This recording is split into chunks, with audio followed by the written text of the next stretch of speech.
18ನೇ ತಾರೀಕು ನಮ್ಮ ಮಂಡ್ಯ ಜಿಲ್ಲೆಯ ಮಳವಳ್ಳಿ ತಾಲೂಕಿನ ಕಿರ್ಗಾಂವ್ ಹೋಬಳಿಯ ಮಲ್ಲಿಯೂರು ಅನ್ನೋ ಗ್ರಾಮದಲ್ಲಿ ಇವತ್ತು ಶ್ರೀ ಕ್ಷೇತ್ರ ಧರ್ಮಸ್ಥಳ ಗ್ರಾಮೀಣಾಭಿವೃದ್ಧಿ ಯೋಜನಾ ಸಂಸ್ಥೆ ವತಿಯಿಂದ ಕಿರುಕುಳಕ್ಕೆ ಒಳಗಾಗಿ ಆತ್ಮಹತ್ಯೆಯನ್ನು ಮಾಡಿಕೊಂಡಂತ ನಮ್ಮ ಮಳವಳ್ಳಿ ತಾಲೂಕಿನ ಹೆಣ್ಣುಮಗಳು ಮಹಾಲಕ್ಷ್ಮಿಯ ಪರವಾಗಿ ಇವತ್ತು ಹೋರಾಟವನ್ನು ಮಾಡಲಿಕ್ಕೆ ರಾಜ್ಯ ವ್ಯಾಪ್ತಿಯಲ್ಲಿ ಸಂಚಾರ ಮಾಡುವಂತಹ ಸೌಜನ್ಯ ಸಮಿತಿಯ ಹೋರಾಟಗಾರರ ಮುಂಚೂಣಿ ನಾಯಕರುಗಳು ಇವತ್ತು ನಮ್ಮ ಮಳವಳ್ಳಿ ತಾಲೂಕಿಗೆ ಆಗಮಿಸಿ ಪ್ರಥಮವಾಗಿ ಅಂಬೇಡ್ಕರ್ ಪ್ರತಿಮೆಗೆ ಮಾಲಾರ್ಪಣೆಯನ್ನು ಮಾಡುವುದರ ಮೂಲಕ ಈ ಒಂದು ಹೋರಾಟಕ್ಕೆ ಚಾಲನೆಯನ್ನು ಕೊಡಲಿಕ್ಕೆ ಬಂದಿದ್ದಾರೆ.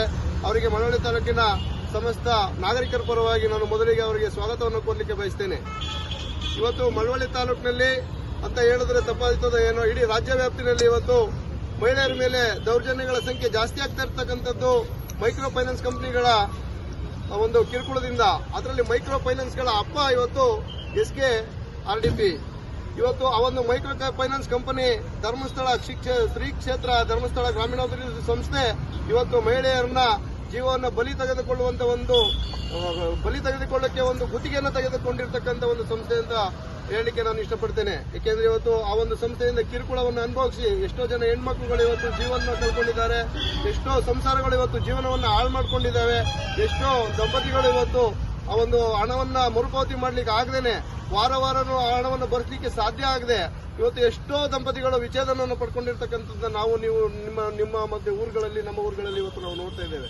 ಇದೆಲ್ಲವನ್ನ ತಪ್ಪಿಸಬೇಕು ಅಂದ್ರೆ ಇವತ್ತು ಧರ್ಮಸ್ಥಳ ಗ್ರಾಮೀಣಾಭಿವೃದ್ಧಿ ಸಂಸ್ಥೆ ಅನ್ನುವಂಥದ್ದು ರಾಜ್ಯ ಮಟ್ಟದಿಂದ ಅದನ್ನ ಕಿತ್ತೆಸಿಬೇಕು ಅಂತೇಳಿ ಇವತ್ತು ಹೋರಾಟವನ್ನ ಏನು ಮಳವಳ್ಳಿ ತಾಲೂಕಿಂದ ಪ್ರಾರಂಭ ಮಾಡಿದ್ದೇವೆ. ಇದಕ್ಕೆಲ್ಲದಕ್ಕೂ ಕೂಡ ನಿಮ್ಮ ಸಹಕಾರವನ್ನು ಕೋರ್ತಾ ತಾವು ಏನು ಈಗಾಗಲೇ ಧರ್ಮಸ್ಥಳ ಗ್ರಾಮೀಣಾಭಿವೃದ್ಧಿ ಸಂಸ್ಥೆಯಿಂದ ಇವತ್ತು ಹಣವನ್ನು ಪಡ್ಕೊಂಡಿದ್ದೀರಿ, ಒಬ್ರು ಕೂಡ ಹಣವನ್ನು ಕಟ್ಟಬೇಡಿ. ನೀವು ಈ ಸಂಘವನ್ನ ಬಹಿಷ್ಕಾರ ಮಾಡಬೇಕು. ಈ ನಿಮ್ಮ ಗ್ರಾಮಗಳಿಗೆ ಏನಾದರೂ ಧರ್ಮಸ್ಥಳ ಗ್ರಾಮೀಣಾಭಿವೃದ್ಧಿ ಸಂಸ್ಥೆಯವರು ಏನಾದರೂ ಬಂದಂತಹ ಸಂದರ್ಭದಲ್ಲಿ ನೀವು ಸಹಾಯವಾಣಿಗೆ ಕರೆ ಮಾಡಬೇಕು, DC ಅವರಿಗೆ ದೂರನ್ನು ಸಲ್ಲಿಸಬೇಕು, ಪೊಲೀಸ್ನವರಿಗೆ ದೂರನ್ನು ಸಲ್ಲಿಸಬೇಕು. ಆ ರೀತಿಯಲ್ಲಿ ಆ ಸಂಘಗಳನ್ನ ತಾವೆಲ್ಲರೂ ಕೂಡ ದೂರ ಇಡಬೇಕು ಅಂತೇಳಿ ನಾನು ಕರೆ ಕೊಡಲಿಕ್ಕೆ ಇಷ್ಟಪಡ್ತೇನೆ. ಬಂಧುಗಳೇ, ಈ ಒಂದು ಹೋರಾಟದಲ್ಲಿ ಮುಂಚೂಣಿ ನಾಯಕರಾದಂಥ ಮಹೇಶ್ ತಿಮ್ಮರುಡಿ ಸಾಹೇಬರು ಮತ್ತೆ ನಮ್ಮ ಗಿರೀಶ್ ಮಟ್ಟಣ್ಣನವರು, ನಮ್ಮ ಪ್ರಸನ್ನ ದೇವಿ ಅವರು ಈ ಒಂದು ಕಾರ್ಯಕ್ರಮ ಒಂದು ಹೋರಾಟವನ್ನು ಕುರಿತು ನಿಮ್ಮ ಜೊತೆಯಲ್ಲಿ ಅವರ ಅನಿಸಿಕೆಗಳನ್ನ ಹಂಚ್ಕೊಳ್ಳಕ್ಕೆ ಇಷ್ಟಪಡ್ತಾರೆ. ಒಂದೆರಡು ಮಾತನ್ನು ಅವ್ರು ಆಡಬೇಕು ಅಂತೇಳಿ ನಾನು ಕೋರ್ತೇನೆ. ನಮಸ್ಕಾರ.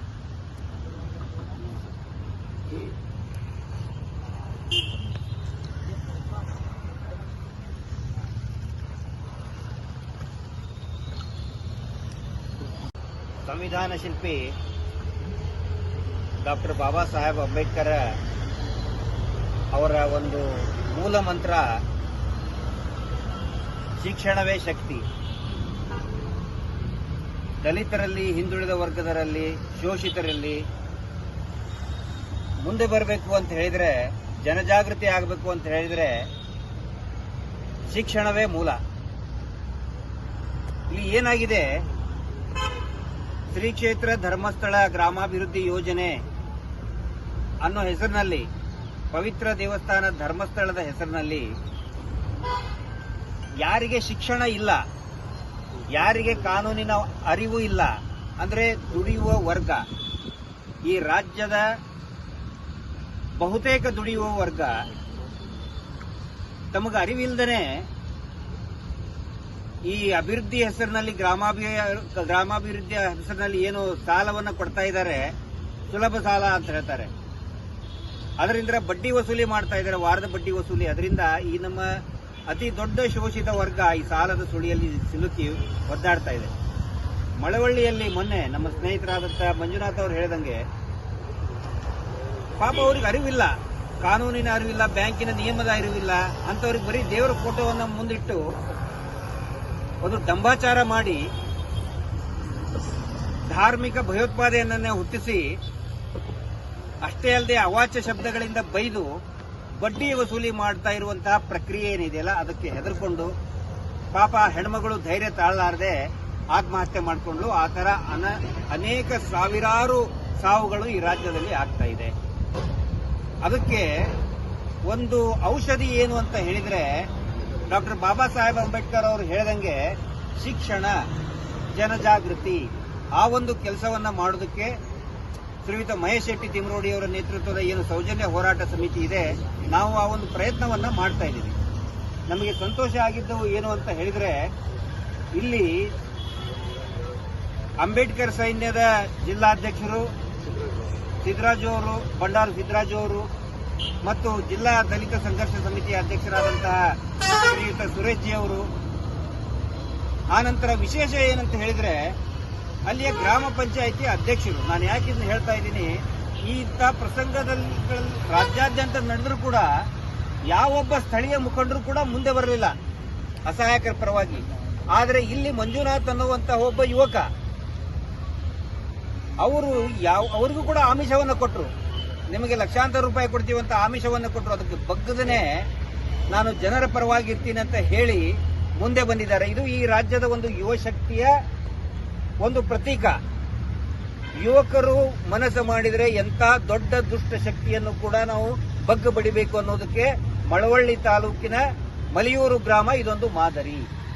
ಹಿಂಗಾಗಿ ಅವರೆಲ್ಲರ ಒಂದು ಪ್ರಯತ್ನ, ನಮ್ಮೆಲ್ಲರ ಒಂದು ಪ್ರೇರಣೆ, ಆ ಸೌಜನ್ಯ ಶಕ್ತಿಯ ಪ್ರೇರಣೆಯಿಂದ ಮಂಡ್ಯ ಜಿಲ್ಲೆಯಲ್ಲಿ ಒಂದು ಸಹಾಯವಾಣಿ ಆಗುವಂತಹ ನಿಟ್ಟಿನಲ್ಲಿ ಯಾರು ಈ ಬಡ್ಡಿ ದಂಧೆಯಲ್ಲಿ ಸಿಲುಕಿ ಒದ್ದಾಡ್ತಾ ಇದ್ದಾರೆ, ಅಸಹಾಯಕರಾಗಿದ್ದಾರೆ, ಶೋಷಿತರಾಗಿದ್ದಾರೆ, ಅವರಿಗೋಸ್ಕರ ಒಂದು ಸಹಾಯವಾಣಿ ಪ್ರಾರಂಭ ಆಗಬೇಕು ಅನ್ನೋ ಒಂದು ಪ್ರಯತ್ನ ನಡೆದಿದೆ. ಇದಕ್ಕೆ ಶ್ರೀಯುತ ನರೇಂದ್ರ ಸ್ವಾಮಿ ಅವರು ಶಾಸಕರು, ಮೊಟ್ಟ ಮೊದಲನೇ ಶಾಸಕರು ಅವರು, ಧರ್ಮಸ್ಥಳ ಈ ಧರ್ಮೋದ್ಯಮಿಗಳ ವಿರುದ್ಧ ಮಾತನಾಡಿದಂತಹ ಮೊಟ್ಟ ಮೊದಲನೆಯ ಶಾಸಕರು, ಅವರಿಗೆ ನಾವು ಅಭಿನಂದನೆಗಳನ್ನು ಹೇಳ್ತಾ ಇದ್ದೀವಿ. ಅದೇ ರೀತಿ ಚಲುವರಾಯ ಸ್ವಾಮಿ ಅವರು ಕೂಡ ಒಂದು ಒಳ್ಳೆ ಮಾತುಗಳನ್ನು ಹೇಳಿದ್ದಾರೆ. ಅಂದ್ರೆ ಇದೊಂದು ನಮ್ಮ ಆಡಳಿತದಲ್ಲಿನೇ ಒಂದು ಲ್ಯಾಪ್ಸ್ ಆಗಿದೆ ಅನ್ನೋ ಒಂದು ಜನಜಾಗೃತಿಯನ್ನ ಮಾಡಿದ್ದಾರೆ. ಅವರೆಲ್ಲರಿಗೂ ಕೂಡ ನಾವು ಧನ್ಯವಾದಗಳನ್ನು ಹೇಳ್ತೇವೆ. ಮುಂದೆ ಬರುವಂತ ದಿನಗಳಲ್ಲಿ ದಯವಿಟ್ಟು ಯಾರು ಕೂಡ ಈ ಅಕ್ರಮ ಬಡ್ಡಿ ದಂಧೆಗೆ ಒಳಗಾಗಬೇಡಿ, ಯಾರು ಕೂಡ ಸಾಲವನ್ನು ಕಟ್ಟಬೇಡಿ. ಯಾಕೆ ಹೇಳ್ತಾ ಇದ್ದೇನೆ ಅಂತ ಹೇಳಿದ್ರೆ, ಮಾಡ್ಕೊಳ್ಬೇಡಿ, ನೀವು ಸಾವಿಗೆ ಶರಣಾಗಕ್ಕೆ ಹೋಗಬೇಡಿ. ಈಗಾಗಲೇ ನೀವು ಕಟ್ಟಿಬಿಟ್ಟಿದ್ದೀರಿ. ಇದು ಮುಂದೆ ಏನು ಮಾಡಬೇಕು ಅಂತ ಹೇಳಿದ್ರೆ, ನೀವು ಬ್ಯಾಂಕಿಗೆ ಹೋಗಿ ಬ್ಯಾಂಕಿನಿಂದ ಸ್ಟೇಟ್ಮೆಂಟ್ ತರಿಸ್ಕೊಂಡು ಅಲ್ಲಿ ನೀವು ಬ್ಯಾಂಕಿನ ನಿಯಮದ ಅನುಸಾರ ಕಟ್ಟುವಂತ ಪ್ರಯತ್ನ ಆಗಬೇಕು. ಅದಕ್ಕೆ ಸಂಬಂಧಪಟ್ಟಂತ ಇವತ್ತು ಬೇರೆ ಬೇರೆ ಮಹಿಳಾ ಸಂಘಟನೆಯವರು, ನಮ್ಮ ಸಹೋದರಿಯರು ಕೂಡ ಬಂದಿದ್ರು. ಎಲ್ಲರ ಪ್ರಯತ್ನ ಆಗಬೇಕು. ಜನರು ಮೊದಲು ಜಾಗೃತ ಆಗಬೇಕು. ನಾವು ಇಲ್ಲಿ ಜನರಿಗೆ ಜಾಗೃತಿ ಮಾಡುವಂತ ಕೆಲಸವನ್ನ ಮಾಡ್ತಾ ಇದ್ದೀವಿ. ಎಲ್ಲಿ ಮೋಸ ನಡೀತಾ ಇದೆ ಆ ಮೋಸವನ್ನ ತಿಳಿ ಹೇಳುವಂತ ಪ್ರಯತ್ನವನ್ನ ಮಾಡ್ತಾ ಇದ್ದೀವಿ. ಇದಕ್ಕೆ ಇಡೀ ನಮಗೆ ಬಹಳ ಉತ್ತೇಜನವನ್ನು ಕೊಟ್ಟಂತಹ ಮತ್ತು ಧೈರ್ಯದಿಂದ ಮುಂದೆ ಬಂದಂತಹ ಎಲ್ಲ ಯುವಕರಿಗೆ, ದಲಿತ ಸಂಘರ್ಷ ಸಮಿತಿಗೆ ಮತ್ತು ನಮ್ಮ ಸಮಾಜದ ಎಲ್ಲಾ ವರ್ಗದ ಜನರಿಗೂ ಕೂಡ ನಾವು ಅದೇ ವಿನಂತಿಯನ್ನ ಮಾಡ್ಕೊಳ್ತಾ ಇದ್ದೀವಿ. ದಯವಿಟ್ಟು ಜಾಗೃತರಾಗಿ. ದೇವರ ಹೆಸರಿನಲ್ಲಿ ಬಾಬಾ ಸಾಹೇಬರು ಅದೇ ಹೇಳ್ತಾ ಇದ್ರು ಪದೇ ಪದೇ, ದೇವರ ಹೆಸರಿನಲ್ಲಿ ನಿಮ್ಮನ್ನ ಮೋಸ ಮಾಡ್ತಾರೆ, ದೇವ್ರನ್ನ ಮುಂದಿಟ್ಟು ಮೋಸ ಮಾಡ್ತಾರೆ. ಈಗಲೂ ಕೂಡ ಸ್ವಾತಂತ್ರ್ಯ ಸಿಕ್ಕು ಇಷ್ಟು 7 ದಶಕಗಳಾದ್ರೂ ಕೂಡ ದೇವ್ರನ್ನ ಮುಂದಿಟ್ಟು ಮೋಸ ಮಾಡುವಂತ ಪ್ರಕ್ರಿಯೆ ಇದೆ. ಈ ಸಂದರ್ಭದಲ್ಲಿ ಬಾಬಾ ಸಾಹೇಬ್ ಅಂಬೇಡ್ಕರರ ಹಿತವಾಣಿ ಏನಿದೆ ಈಗಲೂ ಕೂಡ ನಮಗೆ ಅದು ಮಾರ್ಗದರ್ಶಿ ಆಗಿದೆ.